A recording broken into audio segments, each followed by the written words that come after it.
I love this dress. It looks absolutely stunning on me. And when I received this dress, I'm like, I don't know. But as soon as I put it on, I'm like, that is the dress. I cannot wait for my man to come home and maybe we're going to have dinner outside somewhere. Listen, I'm just in that mood. I'm already done up. So I just cannot wait to show myself to him like, babe, there's something about getting ready that just uplifts your mood. So if you've been sitting on the couch, laying in bed, laying around, and you don't know what to do with the energy that you have in there, all that energy, get up, get your hair done, put a little makeup on, put a nice dress on, take yourself to lunch, take yourself to dinner, or maybe just even go out and just breathe some fresh air. You're not dancing enough. I started dancing. I picked up, well, I wouldn't say pick up, I would say that as an exercise and form of movement, I started dancing again. And I feel good whenever I dance and I move my body and I shake my body. And after that workout, I feel good. So move your body today.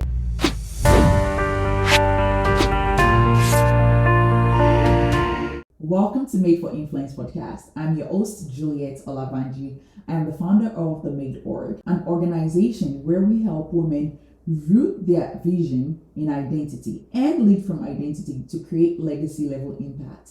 I am also the creator of Rooted Productivity, an IP and identity driven system that help women build momentum, execute, and create sustainably without burnout. Welcome to today's episode. How have you been? How are you doing? What is up with you? I know we need to catch up. So make sure you drop in the comment. What have you been up to? What have you been working on lately? Most of my conversation here on this platform stem from real life conversations that I have with people, with friends, or even observation. And today is no different. Today, I'm going to be talking to you about resentment. And I'm like, oof, resentment. That can be a little heavy on some people.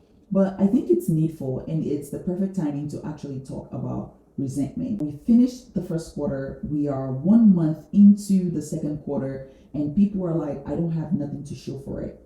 And they're still in the same loop that they were in last year.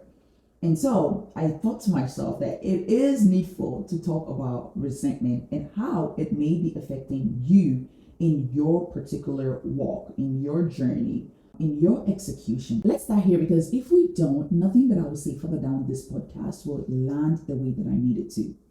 Because a lot of us, when we hear resentment, it's almost like things that we need to be ashamed of and things that feel wrong or something that you feel so strongly about internally. There are so many things out there about resentment. If you ask someone, they would have an emotionally charged response to what resentment is. But let's pause for a second and think about it this way. What if resentment is not an external thing or even a character flaw? What if you think about it as data? And this take might actually be unconventional, but think about it. Your body, your gut, your instincts, who you are. Maybe they are trying to send you a message and telling you that there is something about your current life, about this current situation that is not aligned to what you're meant for, to what you're built for. Instead of you misinterpreting it as someone not allowing you to do something or an outcome based on an injustice. What if instead of those things, you take this feeling of resentment as information? People who learn to read information instead of suppress it are actually the one that change lives, that change their own life, that change things. So before we even move any further, I want you to drop whatever guilt or thoughts about resentment that you thought you knew up until now. Our job today is to figure out what that feeling is actually telling you. Resentment, I want to put it to you today that it does not always start with someone else. It does not always start with a bad relationship, an unfair situation, injustice, or even someone taking advantage of you. Sometimes, if you're being honest with yourself, it starts with you, with a private knowing that you are capable of more, yet you let this person walk over you, or you should have been more smarter in this situation. Maybe they have other things that they have going on. We're not going to talk about that today. We want to start with what you can change and what you have power and control over. That is yourself. Everyone that has ever felt a feeling of resentment, before it gets to that ultimate outburst. They know it. There is a small nudging in them that they know that this thing is eventually going to lead somewhere, but they dismissed it and they made light of it in the moment because they thought it would never get to that point of resentment. If we bring this conversation in context of your vision, your purpose, things that you're capable of, there are moments that gave you little micro data of things you should have addressed. But instead of addressing it, you buried it. You told yourself, it's not a big deal. It's not the right time. I'm not ready. I will get there eventually, or maybe it's just not right now. So you keep moving. And that gap, the distance between what you know you're capable of and what you're actually leaving, gets wider every time you dismiss this information in this micro data. I want you to see the gap as this. When you do not address something that directly impacts how you see yourself, you will find somewhere to put it or someone to put it on, and it would always come out. It will come out sideways. It would come out towards the people that are closest to you, towards the people you work with, towards opportunities that do not excite you anymore. And this is not because these things and these people are the problem per se. They became the place where unexpected frustration finally had somewhere to land. Nobody has to have wronged you for this to become your reality. You can genuinely have good people around you, a life that looks fine from the outside, and still feel this resentment, this thing that I'm talking about. The missing thing is not external. It is the version of yourself that you haven't given permission to become what you know it has the potential to be. And this is where it starts. The first thing I want to talk about when it comes to resentment and potential and misinterpreting the data that you have gotten is sacrifice. Let's talk about sacrifice. I know the word sounds noble and a lot of people like to throw the sacrifice around. I made sacrifice for you. Blah, blah, blah. Well, sacrifice is supposed to be a good thing. We celebrate people who sacrifice. We hold them as example of dedication, selflessness, commitment. And sometimes sacrifice genuinely is that. For God to love the world, He sacrificed His only Son for me. But sometimes, and I genuinely need you to hear this, sometimes sacrifice is just avoidance with a better reputation. Unending, consistent sacrifice. When you say yes to everything, even when you're running on empty, even when you don't have the capacity, when you are completely drained, yes, you still sacrifice yourself. Two things are happening. You're building resentment towards the people that are receiving what you cannot actually afford to give, but you give anyway. And you're building resentment towards yourself for continually giving. Both of these things are happening simultaneously, and most people only ever acknowledge the first part. They're constantly saying yes, running around like headless chicken, never having enough for yourself at the end of the day. For some of you, this is not just a people-pleasing habit. It is a strategy, an unconscious one, but nevertheless, it's still a strategy. Because as long as you're completely consumed with everyone else's need, you never really have the time to directly look at your own needs. You never really have the time to directly look at your own self to make the best decision for your own self, the decision that you've been avoiding. You never have to confront the dream that you have been quietly talking yourself out of. And then what happens? The weight of all that has to go somewhere. And then it goes to the people around you. It goes to the person that you continually give to. And then you start blaming them for the life that you're not living. You start resenting them for the obligation that you agreed to.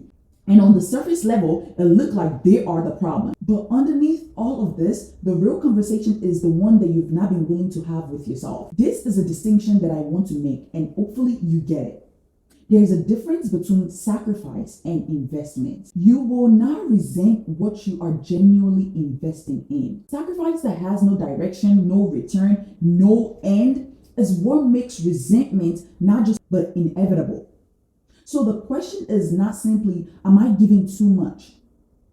The question that you need to sit and ask yourself is, do you even know what you're giving it for? Do you even know the extent to which this is going to yield something to you? Or is there even an outcome that you're expecting from this investment, from this sacrifice? I feel like most of these things that I'm talking about are things that look virtuous, things that look humble, things that are so good on paper. And when you dig deeper into it, you will see that people have misunderstood this. There's a misunderstanding in the application of this supposedly virtuous things. Another thing that I want to talk about when it comes to resentment is self-neglect. Let's look at the architecture of being overlooked when it comes to self-neglect. And because it looks like virtue, we never actually question it. We love to celebrate it. And this is the point of putting yourself last. A lot of people, especially women, have been told, oh, be good, do for others, be selfless, be the most committed, be devoted to this person, be devoted to the version of you that makes everyone else feel comfortable and good. The most selfless, the most committed, the most devoted version of yourself is the one that makes everyone else feel taken care of, the one that accepts everyone, that makes everyone else comfortable even before taking care of yourself. Maybe I understand a little bit of where that comes from. And as a Christian, I can see where this is coming from, and I understand this in context. I really do. But I want you to see what this might actually be costing you. It's not just costing you your time, your bandwidth, your rest. It is costing you something much bigger, something much harder to rebuild. And that is your sense of worth. This is what I mean. The confidence that actually holds and does not collapse when someone criticizes you or overlooks you or you don't get chosen, that kind of confidence is not built from what other people say about you. It is built from the evidence that you have given yourself about your character. It is built from the moments where you showed up for yourself, where you followed through on the things that you said you're going to do, how you invested in your own growth, in your well-being consistently. All of this creates a self-perception that cannot be externally shaken or snatched from you. Self-neglect does the opposite. And I'm not talking about just going to the gym, drinking enough water, makeup, all of that. Those parts are the physical part, which is just as necessary. I'm talking about the patterns of consistently making yourself the last consideration in every room, including the rooms in your own mind.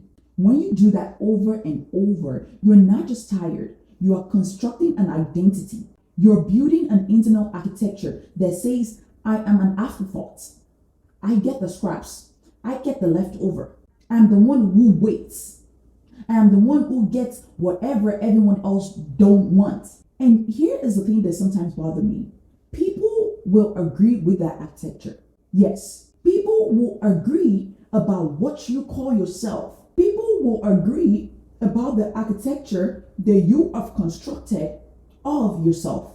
This is not because people are mean. This is not because they don't respect you or they think of you less.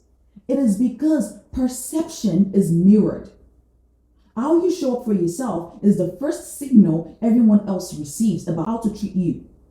How you show up for yourself is the first signal that everyone else receives about how to treat you. And when people are not treating you how you want to be treated, look at yourself and how you consistently show up for yourself. It is hard for you to get treated as Juliet if you don't have the same perception of yourself as Juliet. People see it.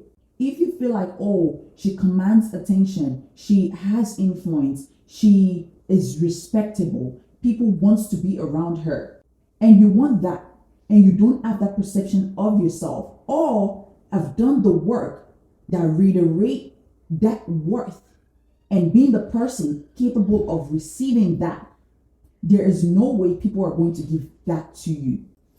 And when the signal says, I come last, I'm an afterthought, people accommodate that. People are like, oh, bet. And then you will resent them for it. But the origin point was not them. The gap between who you know you are and who you've been showing up as, that is where the resentment lives. That is the self-neglect. And self-neglect is what keeps that gap wide open. Stop neglecting yourself. We've talked about what resentment actually is. We've talked about the gap that you've been carrying internally. We've talked about the endless sacrifices that you make that is really covering from the real conversation that you need to have with yourself. We've also talked about your sense of self and, how you keep deprioritizing yourself. Now, I want to bring it all the way home because I think this last one ties everything together. This is the absence of a clear, decided, concrete outcome, no direction. When you don't have a sense of direction, I think this last one ties everything together. The absence of a clear, decided, concrete outcome is what makes everything we just talked about feel endless. Endless is the most fertile ground for resentment that exists. No matter how much I think about it, if something just keep going on and on, no pinpoint, no end, that is a fertile soil for resentment. I want you to think about it this way. When you are sacrificing without a direction, when you are pouring out without knowing what it's actually building towards, when you are showing up for everyone and everything, but you cannot clearly articulate what the finish line looks like for you, every single cost feels like a loss. Not only that, you may have a vision and no clear direction, and everything you put into that vision disappears into something you cannot see, something you cannot measure, something that you may never arrive at. And at some point, your mind starts to do the math. It starts calculating, and still no outcome, no evidence that any of this is leading somewhere real. When you start adding all of this together, it becomes resentment. A lot of people think that having a big vision is enough. And trust me, I am a visionary. I am a girl of many visions, and they're very big too. And vision is very important. But a vision without a concrete outcome attached to it is just a beautiful idea that is living in your head or living inside of you indefinitely. You cannot build a life or a sustainable momentum or any real sense of progress inside of indefinitely. You need a decision, a specific, measurable, time-bound decision about what you're actually working towards. And you don't have a clear direction, stop right now and go revisit what you're working towards, because a decision is what gives every sacrifice a return. It is what gives all your investments a reason. It is what gives your self-discipline a destination, aka direction. And without it, you will keep pouring and waiting and wondering, why do I feel this way? Why does it feel hard? And I promise you that the feeling will not go away until direction comes. So let's bring this all the way back to where we started. Resentment is not proof that you are broken. Resentment is not proof that you're ungrateful, that the people around you are difficult and too much. It is proof that you are designed for a specific type of life, for a specific quality and fulfillment. And you're designed for something that is bigger in a way that you've been operating lower than. Resentment is not the proof that people around you are difficult or they are too much or they are misusing you. Not always. It is a proof that you're designed for a specific type of life. It is a proof that you're designed for a quality of fulfillment, and something about the way that you've been operating is blocking the path to that. It could be the way you've been using busyness to avoid real conversation and real action towards the things that you need to do. It could be your own list and ideals of how things supposed to look, but it's not looking like that. And so you haven't been showing up. It is ways whereby you've been pouring into a vision without direction. Most likely, if you're honest, it is probably a combination of all of it. And here is something that I want you to think about today before you go about your day. That resentment is not always the enemy. It is misalignments. Resentment is misalignment that can be corrected if you're being honest, because it requires honesty. It requires decision. It requires you to take yourself seriously enough to actually do something about it. But you can always change it. You did not come this far to keep living a life that does not fit who you actually are. You did not come this far to just stay and sit in your unfulfillment. So let this be the permission you need to stop pretending and pushing the feelings that you feel aside.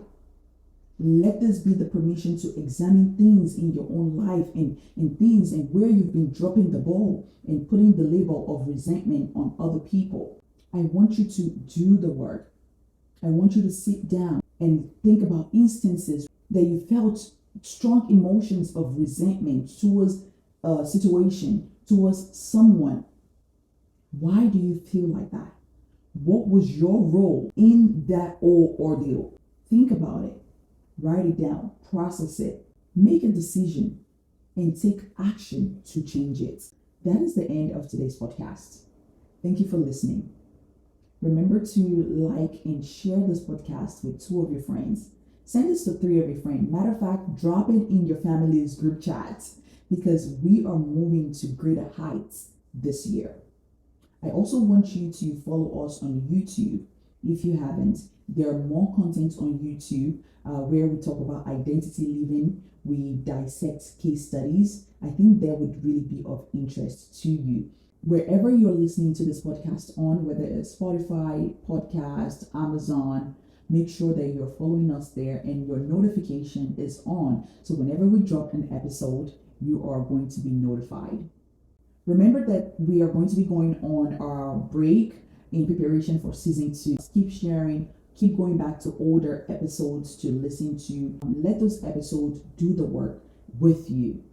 So, to get connected on social media, look at the information in the description and all of my social handles are there. I cannot wait for the next episode. We are going to be talking about the difference between having a vision and an outcome. So stay tuned for that. And I'm your host, and this is your favorite podcast, Made for Influence. I am Juliet Olabanji, and I'll see you next week. Bye-bye.